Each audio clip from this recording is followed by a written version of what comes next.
Hello everyone, welcome to our channel education hotspot. तो MSO 3 के लिए एक और टॉपिक जो हम डिस्कस कर रहे हैं वो है green peas movement. Green peas movement की अगर हम बात करें तो what is this green peas movement. देखिए, ग्रीन पीस मूवमेंट होता है थोड़ा सा बहुत ही इन्वायरमेंट फ्रेंडली है, नाम से समझ में आ रहा है ग्रीन पीस। तो ये एक एनजीओ है जो कि एनवायरमेंट से रिलेटेड ऑर्गेनाइजेशन है। अराउंड 40 कंट्रीज जो है यहाँ पे हमें इसका पार्ट देखने को मिलती है। इसका हेडक्वार्टर जो है वो एम्स्टरडेम नीदरलैंड में है। इसका गोल क्या है कि आप इंश्योर करो the ability of earth to nurture life in all its diversity. इतनी डाइवर्सिटी है अर्थ में, फिर भी यहाँ पे लाइफ जो है वो प्रॉपरली क्या करे, नर्चर हो पाए, अच्छे से चीजें लोग जी पाए। समझ गए। अब बात करते हैं कहानी की, ये कैसे क्या कब आया। तो हिस्ट्री फॉर्म में मैंने लिखी भी है, मैं थोड़ी सी आपको सुना रही हूँ ताकि आपको समझ में आए। बाकी यहाँ लिख दी है मैंने बातें। देखो हुआ क्या था, जो यूएस ने क्या करा, यूएस की जो गवर्नमेंट थी वो प्लान कर रही थी न्यूक्लियर वेपन टेस्ट करने की। न्यूक्लियर वेपन होते हैं, टेस्टिंग होती है पहले उसकी। तो अलास्का के पास में एक आइलैंड पे यूएस गवर्नमेंट ने प्लान करा कि वो क्या करेगी, वो न्यूक्लियर वेपन टेस्ट करेगी। अब देखो, जब टेस्ट करोगे आप तो ये सी एरिया के आसपास आप टेस्ट करते हो तो ओशियन, मरीन लाइफ, आसपास का एनवायरमेंट सबको हार्म करता है। ठीक है, ये चीज सबको हार्म करती है। तो दैट्स वाई ये सब जानने के बाद भी और लोगों के प्रोटेस्ट करने के बाद भी ये जो टेस्ट था ये हेल्ड हुआ, मतलब इस टेस्ट को किया गया। ठीक है। उसके बाद कुछ पर्सन यहाँ पे जैसे नाम मेंशन है इरविंग स्टोव का। इरविंग स्टोव ने कंसर्ट अरेंज करा। ठीक है, कंसर्ट अरेंज करके उन्होंने क्या करा, फंड रेज करे, पैसे इकट्ठे करे उस कॉन्सर्ट से। और उस कॉन्सर्ट से जो उन्होंने पैसे इकट्ठे करे, उन्होंने उसको एक शिप में लगाया, जिस शिप का नाम बाद में ग्रीन पीस रख दिया गया था। क्योंकि इस मूवमेंट का नाम भी हमने आगे जाके, अभी नाम हम क्या देख रहे हैं, ग्रीन पीस मूवमेंट देख रहे हैं। तो ये शिप ऑल दो वहां तक नहीं पहुंच पाई थी उस आइलैंड तक, बट इन लोगों का एफर्ट देख के और इन लोगों का जो ऑब्जेक्टिव था वो देख के लोगों ने सिंपथाइज होके इस मूवमेंट को क्या करा, इस मूवमेंट को थोड़ा सा आगे बढ़ाया। और एक तरीके से सक्सेसफुल ना होते होते भी ये चीजें जो थी लोगों की नजर में आ गई थी। नाउ लोग जो थे, अब एनवायरमेंट को लेके बातें चल रही थी। ठीक है, एनवायरमेंट को लेके डिस्कशन होने लगा था, एनवायरमेंट के प्रोटेक्शन को लेके और मरीन लाइफ और इन सब चीजों के बारे में भी, मतलब उनकी भी लाइफ है, दे टू नीड द प्रोटेक्शन। तो इन सब बारे में भी यहाँ पे लोगों के माइंड में चीजें आने लगी थी। तो इस चीज को लेके ये ग्रीन पीस मूवमेंट था। यहाँ पे मैंने सारी बातें लिख दी हैं, मैं भी नोट्स अपलोड करूंगी, आप लोग ये देख लेंगे सारी चीजें। ठीक है, तो अब इसमें आगे देखते हैं हम लोग। इस मूवमेंट की मैं फिलॉसफी की बात करूं तो इस मूवमेंट की फिलॉसफी क्या थी कि नॉन वायलेंट डायरेक्ट एक्शन होना चाहिए प्लैनेट अर्थ के लिए। वायलेंस तो बिल्कुल नहीं करनी है और कुछ एक्शन भी लेना है हमें अपने प्लैनेट अर्थ के लिए। तो ये इसकी फिलॉसफी थी। अब ग्रीन पीस जो ये मूवमेंट था, इसने एक इंपॉर्टेंट रोल प्ले करा अडॉप्ट करने में। क्या क्या चीजें हमने, क्या क्या चीजें अडॉप्ट करी ड्यू टू दिस मूवमेंट। सबसे पहली चीज तो बैन हो गया toxic waste. Toxic waste export to the less develop country. जो टॉक्सिक वेस्ट को आप एक्सपोर्ट करते थे लेस डेवलप कंट्री में, मीन्स आपके यहाँ पे जो चीज एक्स्ट्रा बन गई है, जैसे इलेक्ट्रॉनिक आइटम है। अब देखो, इलेक्ट्रॉनिक जो भी प्रोडक्ट होते हैं ना, लाइक आप ये जो मोबाइल फोन्स वगैरह यूज करते हो और जितने भी आपके इलेक्ट्रॉनिक प्रोडक्ट हैं, इन्हें डंप करना, इन्हें डिस्पोज ऑफ करना मुश्किल होता है और इन्हें रिप्लेस करना इस वेस्ट को तो इम्पॉसिबल होता है। तो बाहर लोग क्या करते हैं, प्रोडक्शन ज्यादा हो गया तो आप क्या करते हो, इंटरनेशनल मार्केट में प्रोडक्ट को सेल करते हो। तो अब हमारी मार्केट में जब इतनी ज्यादा इलेक्ट्रॉनिक और ये सब चीजें बढ़ जाएंगी तो उनको वेस्ट मैनेजमेंट करने का भी प्रॉपर तरीका होना चाहिए, जो कि नहीं है। और नहीं है प्रॉपर तरीका तो वो क्या होता है, टॉक्सिक ही जो होते हैं उससे क्रिएट होते हैं। तो इसको बैन करने की बात की गई। ठीक है, अब यहाँ पे बात की गई मोरेटोरियम होगा कमर्शियल वेलिंग पे। सबसे पहले वेलिंग जानो क्या होता है, जब ये जो आपकी वेल्स वगैरह होती है, जब इनकी किलिंग होती है तो ये चीज, प्लस इस पे मोरेटोरियम क्या मतलब है कि टेम्परेरी सस्पेंशन लगाएंगे, किसी एक्टिविटी पे थोड़ा टाइम के लिए रोक लगा देना। तो कमर्शियल वेलिंग पे थोड़ा सा रोक लगा दी गई। यूएन कन्वेंशन की बात की गई कि better management of world fisheries के लिए यूएन की कन्वेंशन होगी, इस चीज पे डिस्कशन करनी बहुत जरूरी है। साउथर्न ओशियन व्हेल सेंचुरी बनाई जाएगी। 50 ईयर का मॉरेटोरियम होगा मिनरल एक्सप्लॉयटेशन पे अंटार्कटिका में। ये सारी चीजें देखी, क्योंकि यहाँ पे बहुत ज्यादा प्रॉब्लम देख रहे थे ना, रिसर्च हो रही है, डेवलपमेंट हो रही है, लोग न्यूक्लियर टेस्ट कर रहे हैं, ये कर रहे हैं। इतनी सब चीजों से अल्टीमेटली एनवायरमेंट पे बहुत ज्यादा नेगेटिव इम्पैक्ट पड़ रहे थे।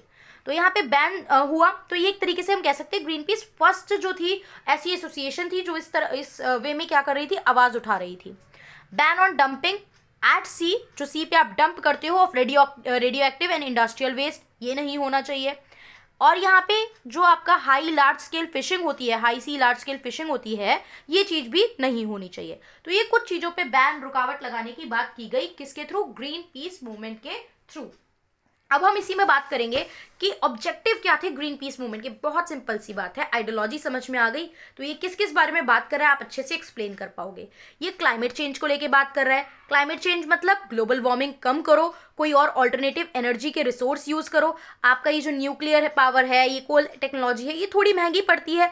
आप ऑल्टरनेटिव सोचो wind power, solar power, biofuels, इनको कैसे यूज कर सकते हैं हम। जैसे सोलर अलायंस आजकल की डेट में, इंडियन गवर्नमेंट की भी बात करें तो सोलर अलायंस के लिए बहुत सारे प्लान चल रहे हैं।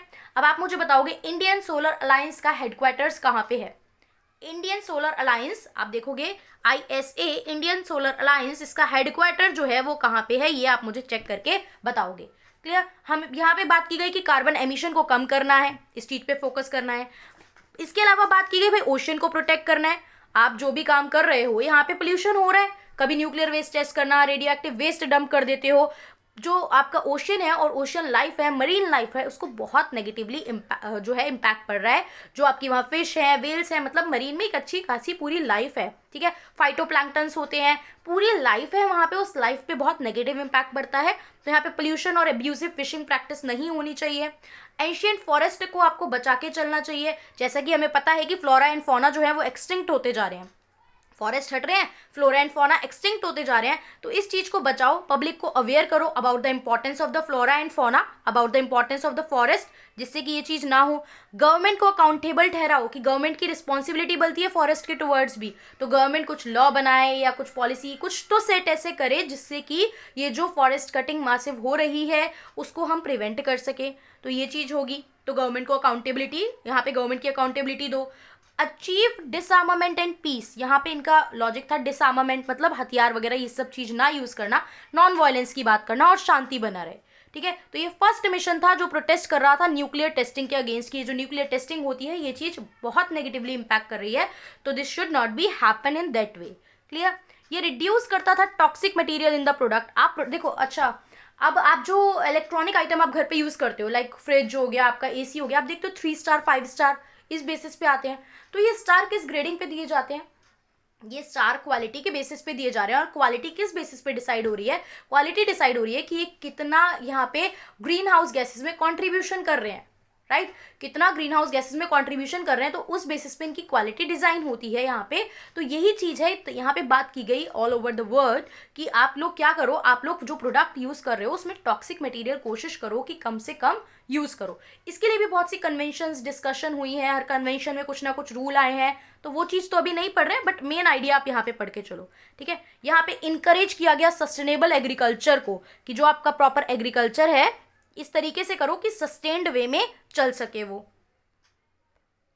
अब इसमें आगे क्या है, एवेन्यूज या ऑफ एक्शन, एवेन्यूज वो भी ग्लोबल लेवल पे, सिर्फ पर्टिकुलर किसी एक कंट्री के लिए नहीं। Avenues of action for the green peas movement, क्या क्या चीजें थी देखो। सिंपल जो प्रॉब्लम थी ना उसको ठीक कर दो, जो भी प्रॉब्लम पड़ी है उसको ठीक कर दो, मतलब उसका उल्टा कर दो। जो ह्यूमन कॉज क्लाइमेट चेंज है, ठीक है, उसको कंप्लीट करने की मतलब बंद करने की कोशिश करो। सी को डिस्ट्रक्शन से बचाओ, जो आपके एंशिएंट फॉरेस्ट है उन्हें बचाओ। Campaign against genetic engineering, genetic engineering क्या होता है, जेनेटिकली मॉडिफाइड क्रॉप्स वगैरह होते हैं, जैसे यहाँ पे बीटी ब्रिंजल, बीटी कॉटन, नहीं पता तो अभी इतना नहीं जानो, ठीक है। थोड़ा सा डिफरेंट तरीके से, नॉर्मल तरीके से, जिस नॉर्मल प्रोसेस से होता है उस तरीके से नहीं, बट साइंटिफिक वगैरह चीजें यूज करके यहाँ पे क्या की जाती है, क्रॉप्स को ग्रो करा जाता है। जिनको पता है, हाईफाई अच्छे से नॉलेज है इस टॉपिक की, वेरी गुड, बट मैं अभी बिल्कुल इस तरीके से बता रही हूँ सो दैट जिनको कुछ भी नहीं पता उनके दिमाग में कुछ बैठ जाए। सो प्लीज डू नॉट से मैडम अच्छा ये तो ये होता है, ये तो ये होता है। I also know genetically modified चीजें क्या होती हैं, बट यहाँ पे मैं किस तरीके से समझा रही हूँ वो चीज डिफरेंट है। तो जिन्हें पता है वेरी गुड फॉर दैट, नहीं पता है उनको समझाने के हिसाब से मुझे बताने दीजिए कि जेनेटिक इंजीनियरिंग में जो जेनेटिकली मॉडिफाइड क्रॉप्स होती हैं उनको जैसे नॉर्मल तरीके से चीजें ग्रो होती हैं उस तरीके से ना करके हम लोग साइंटिफिक टेक्निक्स वगैरह कुछ डिफरेंट चीज यूज करके, जैसे आप सुनते हो ना इंजेक्शन लगा के फसलें बड़ी कर दी, तो इस तरीके से वो चीजें जो है काम किया जाता है। तो इसके अगेंस्ट कैंपेन चला, एलिमिनेट करो कि टॉक्सिक केमिकल्स ना हो, न्यूक्लियर थ्रेट जो चल रहा है वो खत्म हो, सस्टेनेबल ट्रेड प्रमोट हो, जितने भी वर्ल्ड में जितने भी सोर्सेज हैं उनको हम इस तरीके से यूज करें कि वो प्रॉपर सस्टेनेबल तरीके से काम में आ सके और उसका ट्रेड हो सके। जो न्यूक्लियर वेपन वाला जो कंसेप्ट है इसको अबॉलिश करो, क्योंकि ये अल्टीमेटली कर क्या रहा है, नुकसान डाल रहा है। तो इस तरीके से ग्लोबल एक्शन क्या हो सकते हैं ग्रीन पीस मूवमेंट के, क्या क्या ग्लोबली हर कंट्री को स्टेप लेने चाहिए वो हमने देखा। अब यहाँ पे एक टर्म है ग्रीन जॉब। देखो अगर ग्रीन जॉब से रिलेट करके कुछ दे दे तो कहानी ग्रीन पीस और एनवायरनमेंट की ही बतानी है, बट ग्रीन जॉब है क्या? ग्रीन जॉब रिवोल्यूशन जो है वो ग्रीन पीस एनर्जी रिवोल्यूशन की रिपोर्ट और रिसर्च पे बेस है, जो कि इंस्टीट्यूट फॉर सस्टेनेबल फ्यूचर ने की है। यहाँ पे ये है कि जितना ज़्यादा आप इन्वेस्टमेंट करोगे रिन्यूएबल और एनर्जी एफिशिएंसी में, मतलब ऐसी चीज़ों में जिसमें आप रिन्यूएबल, जैसे अब इलेक्ट्रॉनिक देखो, पेट्रोलियम खत्म हो रहा है तो हम इलेक्ट्रॉनिक वाली चीज़ें ला रहे हैं, तो आप जितना ज़्यादा एनवायरमेंट की प्रोटेक्शन वगैरह इन सब चीज़ों में रिसर्च एंड डेवलपमेंट करके R&D पे खर्चा करके आप कोशिश कर रहे हो कि हम कुछ ऐसी टेक्निक निकाल लें जिससे इलेक्ट्रॉनिक इक्विपमेंट में जो टॉक्सिक चीज़ें होती हैं वो कम हो जाएं, तो ये इन्वेस्टमेंट ही तो है। ऐसी सब चीज़ों में जो आप इन्वेस्टमेंट कर रहे हो ये जनरेट करेंगी green jobs. Clear? Green jobs are those jobs या डन बाय दोज पर्सन जो पर्टिकुलरली एनवायरमेंट के प्रोटेक्शन को, एनवायरमेंट में कार्बन जो है, एनवायरमेंट में जो पोल्यूशन है, जो टॉक्सिक चीज़ें हैं, ठीक है, जो लैंड रिवर हर तरीके से लैंड मरीन लाइफ को नुकसान हो रहा है उनके प्रोटेक्शन के लिए काम कर रहे हैं। As it clear? तो ग्रीन पीस मूवमेंट भी डिटेल में कवर हो चुका है हमें। आई होप क्लियर हो गया होगा, और इससे रिलेटेड कोई क्वेश्चन आएगा तो आप कर पाओगे। So this is all for this video. Thank you for watching the video.